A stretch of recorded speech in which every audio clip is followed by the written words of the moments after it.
Découvrez un extrait exclusif de ce livre audio et profitez d'un essai gratuit sur Audible via le lien dans la description. N'en faisait pas partie. « Je suppose que c'est rédhibitoire pour vous ?» a-t-il demandé. La déception perceptible dans sa voix, car ce n'était pas le genre de logement qui attirait beaucoup de monde, et certainement pas pour un bail indéterminé. « Au contraire, ai-je répondu. En l'occurrence, cela le rend plus séduisant encore.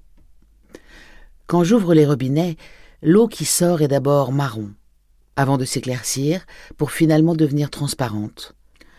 Je passe la main sous le jet, qui est d'un froid polaire. Prenant un verre sur l'étagère, je le remplis et bois.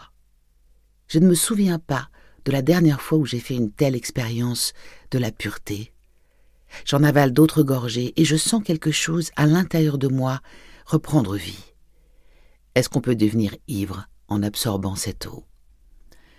Je me déplace de pièce en pièce et j'essaie les interrupteurs. Je constate avec soulagement qu'ils fonctionnent. L'île, la nuit, est certainement plus sombre que tous les endroits que j'ai connus.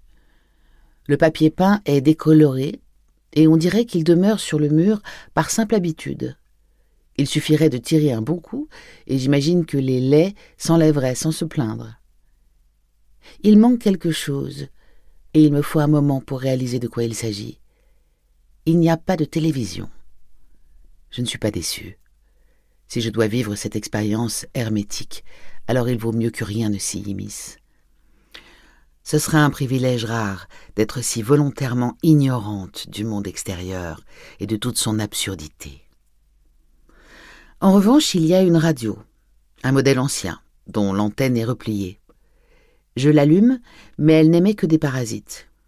Je redresse la tige en cuivre, je tourne la molette, et bientôt je suis sur RTE Radio 1, où Joe Duffy fait preuve d'une patience admirable, tandis qu'il interroge une de ses auditrices sur la dernière ignominie qu'elle a subie.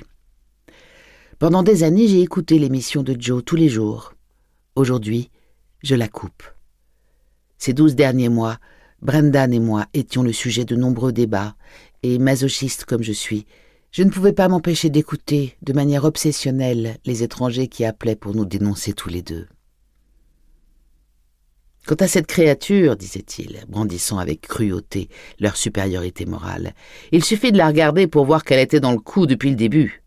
Qui se ressemble, s'assemble. » J'ai juré que je ne ferais plus attention à ces impitoyables commentateurs, alors j'enlève les piles de l'appareil et je les enterre à différents endroits du jardin, en lissant bien les sépultures pour ne pas les retrouver. La nourriture, ça va être un problème. Le chauffeur de taxi, le seul de l'île, un homme appelé Michal Og Okala, nous a amenés, ma valise et moi, depuis le quai, et il m'a rassuré. Un chouette petit magasin se trouve à seulement 20 minutes de marche de l'endroit où je vais habiter, entre le pub et l'église. Le vieux pub, a-t-il ajouté, pas le nouveau. J'aurais plaisir à marcher. On soutient que l'exercice, c'est bon pour la santé mentale, et la mienne est en berne. Néanmoins, dans l'immédiat, je n'ai pas faim.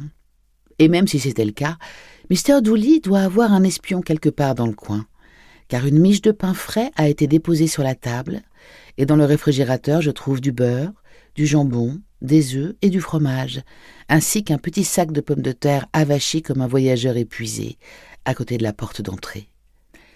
Quand je défais mes bagages, j'ai la surprise de découvrir une trousse de toilette pleine de maquillage, au point que la fermeture à glissière a du mal à résister à l'obstination d'une vie entière à vouloir cacher la vérité. Je ne me rappelle pas l'avoir emportée. Peut-être était-ce simplement un geste inconscient, après des années à préparer les bagages pour des vacances et les voyages d'affaires de Brendan. Je la retourne et vide son contenu sur le lit. Il doit bien y avoir là pour 1000 € de mensonges, des promesses de jeunesse dans des tubes blancs, des flacons en verre et des pots en plastique. Je remets le tout dans la trousse et la fourre dans la poubelle. Rebecca, ma plus jeune fille, aurait une attaque si elle était témoin d'un gâchis pareil.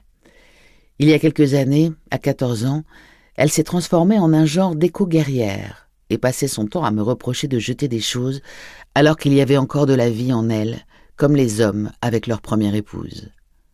De toute façon, Ce n'est plus un problème car j'ai l'intention de rester naturelle ici. Je me laverai le visage avec du savon. Je l'essuierai avec une serviette rêche. Livre audio complet gratuit disponible en description de cette vidéo.